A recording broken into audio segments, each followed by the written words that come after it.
O livro de Mateus, capítulo 24, descreve Jesus fazendo um discurso aos seus discípulos sobre os sinais dos tempos do fim. Os seus discípulos perguntam: Mestre, quando essas coisas vão acontecer? Quais serão os sinais da sua vinda? E ele diz: Cuidado para que não vos engane. Haverá reino contra reino, nação contra nação. Haverá guerras e rumores de guerras. Haverá fome e terremotos em toda parte. Não haverá paz.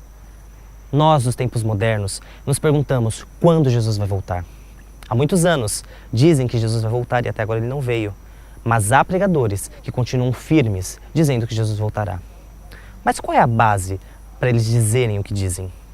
Será que eles têm fundamento? Será que não tem? Qual é a base para que nós acreditemos nessas pessoas? É o que você vai descobrir hoje, porque isso é fato. Como será que uma notícia é produzida? Para saber isso, nós viemos até a Rede Novo Tempo de Comunicação para falar com um especialista no assunto. Quer saber quem é? Uma dica: ele fala sobre verdades e está na mira. Então, nós estamos aqui aguardando para falar com essa pessoa. E eu confesso que eu estou um pouco ansioso, um pouco nervoso, mas vamos esclarecer algumas coisas e por isso eu estou bastante animado.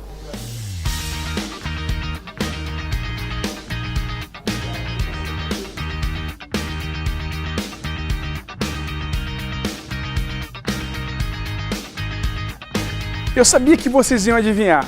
Com quem que nós estamos aqui agora, então? Com o professor Leandro Quadros. Muito prazer, professor. Prazer é meu amigo. Obrigado por nos receber, tá ok? Uma satisfação recebê-los aqui nos estúdios do Na Mira da Verdade. Você é jornalista científico. O que faz um jornalista científico, professor? Veja bem, um jornalista científico, ele utiliza-se de técnicas da comunicação para divulgar ciência e tecnologia numa linguagem coloquial, para que as pessoas entendam. Por exemplo, se um jornalista científico está entrevistando um médico, ele tem que pegar essa informação, transformá-la em algo coloquial para que chegue às pessoas. Por meio de perguntas retóricas, por meio de ilustrações, ele pega conceitos científicos difíceis e torna-os acessível até mesmo para a dona de casa. E, professor, eu gostaria que o senhor nos dissesse como que é feito a notícia para as pessoas, de modo geral. Muito boa pergunta. Primeiramente, você tem que coletar o maior número de dados possível sobre a notícia. Para essa notícia, ela ser assim, menos tendenciosa possível, precisa se ouvir os dois lados da moeda. Este é um princípio básico. E aí o que acontece? Ao ele cruzar as informações, isso se chama cruzamento de informações, aí você está apto para redigir a notícia. E curioso que na redação da notícia também tem algumas técnicas. Quais são? Quando você vai redigir uma notícia, você tem que começar sempre com a informação mais importante e com a menos importante por último. Olá, eu sou a Stephanie e faço parte da nova equipe do Fato. E hoje eu estou aqui para mostrar para vocês como que é a notícia coletada direto da fonte. Estamos aqui na manifestação na Paulista, no dia 15 de março, a manifestação política do Brasil. E aqui a informação está sendo feita, coletada e apurada na hora por todos os vários jornalistas, várias redações, várias pessoas, vários aspectos. Nós queremos mostrar isso para vocês, como que isso acontece. O que nós estamos fazendo aqui hoje é coletar e apurar a informação na fonte dela enquanto ela está acontecendo. A gente recebeu uma informação pela contagem da Polícia Militar que existem mais ou menos 580 mil pessoas presentes aqui. Existem veículos que podem dizer que essa manifestação está acontecendo por causa do impeachment da Dilma. Outros podem estar dizendo porque é por causa do preço da gasolina. Outros ainda por qualquer outra coisa, pelas taxas, impostos. O que acontece é que existem muitas visões sobre o mesmo fato. E isso também a gente pode aplicar nas profecias. Existem muitas visões, muitas distorções sobre aquilo que a Bíblia disse.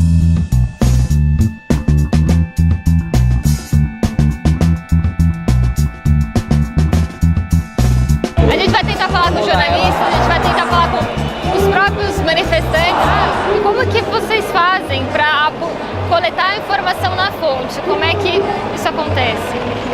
Bom, a gente já chega aqui com algumas informações pré-apuradas que foram coletadas antes, dias antes, que foram divulgadas pelos movimentos que estão aqui hoje.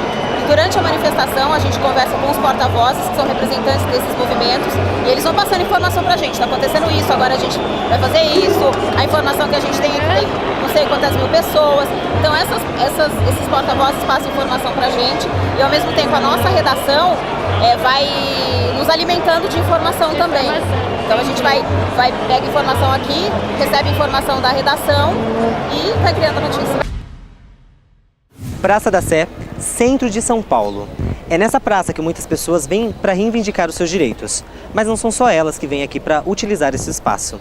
Algumas pessoas também, com suas Bíblias nas mãos, vêm trazer indícios para as outras pessoas sobre a possível volta de Jesus.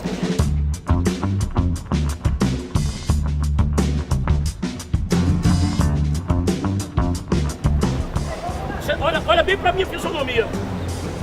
Se amanhã você me vê com a Bíblia na mão, discutindo religião, no meio de 3, 4 religiosos com a Bíblia na mão discutindo, pode ter certeza que o diabo tomou posse da minha alma. Bom, como que é seu nome? É Valdenir. Valdenir, o que te motiva a vir aqui para a praça pregar? O que me motiva a vir aqui para a praça, irmãos, é porque eu fui uma mulher cancerosa. E através da palavra de Deus, de uma oração, eu fui curada. Aí então eu prometi a Deus que se Ele me curasse daquele câncer, eu ia pregar o Evangelho. A senhora prega para que eles conheçam Jesus ou qual é o motivo? Qual é a razão por que a senhora prega? Olha, irmão, o motivo de eu pregar o Evangelho é que eu li a Bíblia de Gênesis Apocalipse. E eu vi na Bíblia Jesus prometendo que Ele ia, mas Ele ia voltar. Capítulo 14 de João. Ele diz que Ele ia preparar lugar, mas ia voltar. Mas quando ele vai voltar? Olha, irmão, Ele não falou o dia, mas Ele falou assim, dando uma instrução que Ele disse que o dia Ele não podia falar, porque só o Pai poderia falar o dia exato. E qual é o principal sinal que está demonstrando que Jesus vai mesmo voltar? O principal sinal que está me mostrando justamente essa fome que está sobre a terra, esse desespero, os governos não estão sabendo como governar. E agora, o último sinal da Bíblia é esse chip que está aparecendo. O chip? É. E tá tendo um chip então, que eu já ouvi falar mais ou menos, que é um chip que vai ser implantado, é alguma coisa assim? É. Mas quando que eles vão colocar esse chip? O chip já está sendo implantado em várias pessoas. Eu já vi mesmo no jornal dizendo que nos Estados Unidos já está sendo convocado o povo para implantar esse chip que é aqui. E a Bíblia fala disso.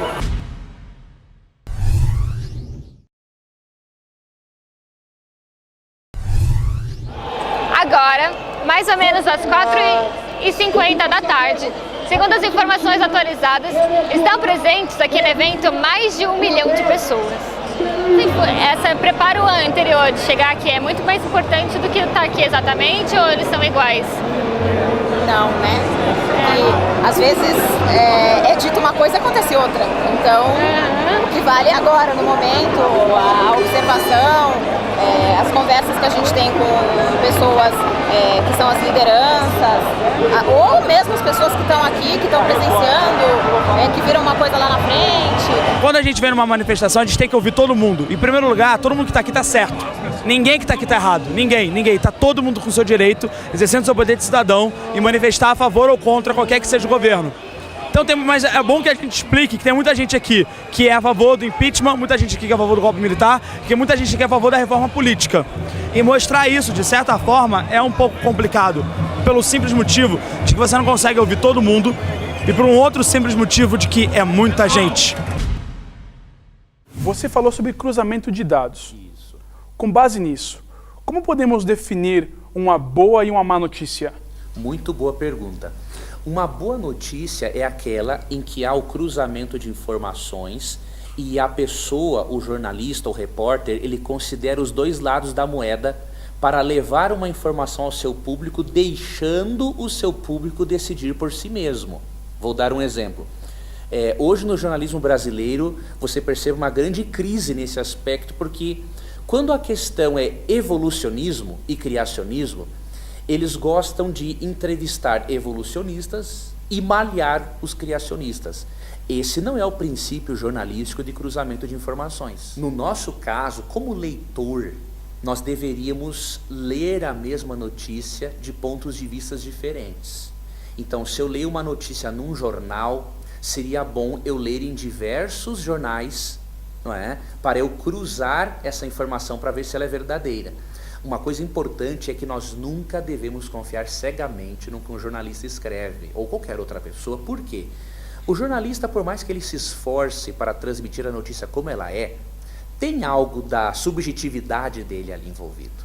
E se a pessoa quiser mesmo ir a fundo na questão, analise o tipo de fonte que o jornalista utilizou.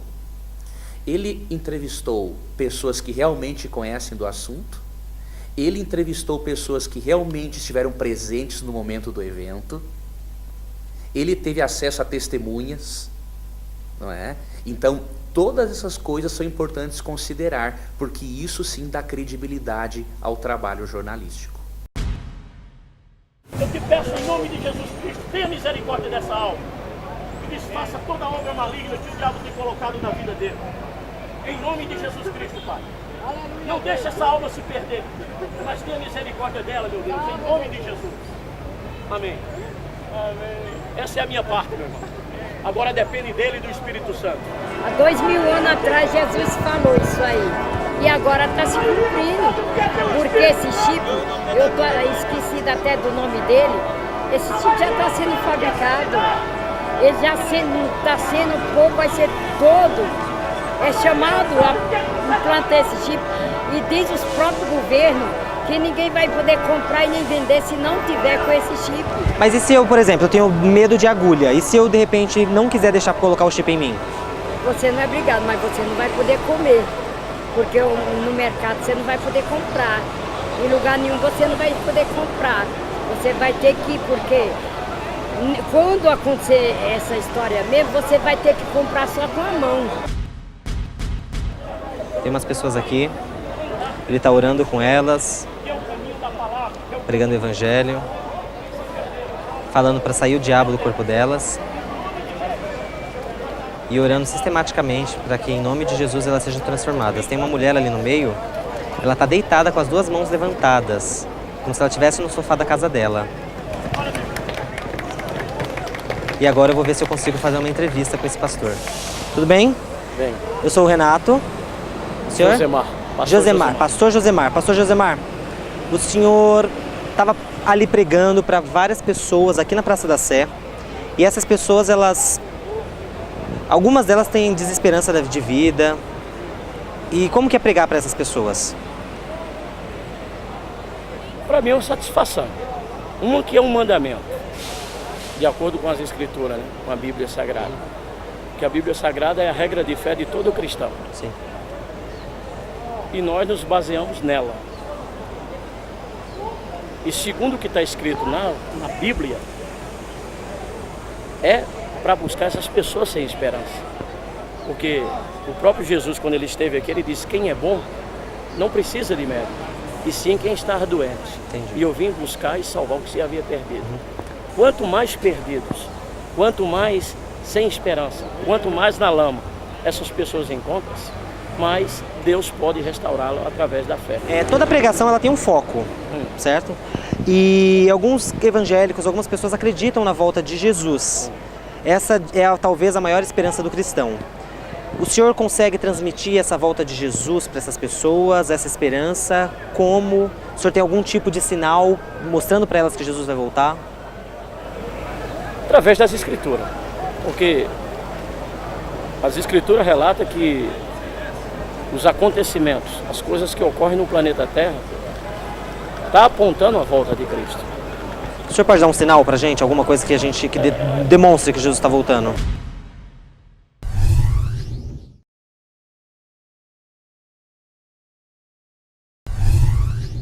O que você pensa sobre essas informações que muitas vezes sem dados reais, sem dados realmente factuais, atraem tanta atenção das pessoas? O brasileiro, ele é ensinado pela mídia a gostar do sensacionalismo e a se envolver menos com a leitura. Então o que acontece? O brasileiro, no geral, gosta de coisas espetaculares, mas não consegue ter a noção de conferir numa boa obra, num bom veículo de comunicação, se aquela informação é verdade. Por exemplo, tem pessoas que não podem ver o Papa mexer-se na cadeira, que eles já falam que vai acontecer alguma coisa no fim do mundo. Verdade. Não podem ver o presidente dos Estados Unidos fazer alguma coisa, já é o fim do mundo. Isso é falta de leitura e de estudo da Bíblia. Por quê? Quando nós lemos Apocalipse 1:3, por exemplo, ele diz o seguinte: bem-aventurado é aquele que lê, aquele que ouve, aquele que guarda as palavras da profecia desse livro. Ou seja, a nossa ênfase deve ser estudar a Bíblia, as profecias, e não ficar por aí, né, tipo paparazzo do Papa ou do presidente dos Estados Unidos. Declaro ele abençoado, reinando em vida e mais do que vencedor, em nome de Jesus. Amém. O senhor pode dar um sinal pra gente? Alguma coisa que demonstre que Jesus está voltando? Posso até falar sobre as calamidades, a camada de ozônio, o risco de correr água no futuro, faltar água potável, os valores invertidos, entendeu? Filho que não respeita um pai, pai que não respeita filho, uns matando um ao outro, a maldade crescendo assustadoramente, entendeu? Porque realmente as pessoas estão totalmente desenfreadas, estão com um comportamento totalmente desenfreado, já não valorizam mais umas às outras. A violência tem crescido assustadoramente. Algumas pessoas acreditam em questões de chip sendo implantados dentro do corpo, sinais que as autoridades vão colocar nas pessoas. Como que o senhor vê isso? É bíblico, são profecias bíblicas. Na realidade, o anticristo, o anticristo, ele vai usar toda essa tecnologia no futuro para ter a população em suas mãos. E como é que o senhor vê a questão do anticristo? O que é o anticristo? O anticristo que o senhor prega para falar para essas pessoas sobre a volta de Jesus? O anticristo vai ser um homem usado pelo poder do demônio, que quando ele se manifestar no mundo, ele vai tentar convencer a humanidade que ele é o Cristo verdadeiro, colocando por terra esse Cristo da Bíblia. Mas você acha que essa pessoa já nasceu? Ela é de alguma igreja? Ela pode... olha, é muito discutido isso aí, mas ela pode sair do meio religioso como pode sair do meio político. Meio artístico, não? Não, vai ser uma pessoa de um poder muito forte, entendeu? Que vai realmente conquistar o mundo. Parecido muito com o Hitler.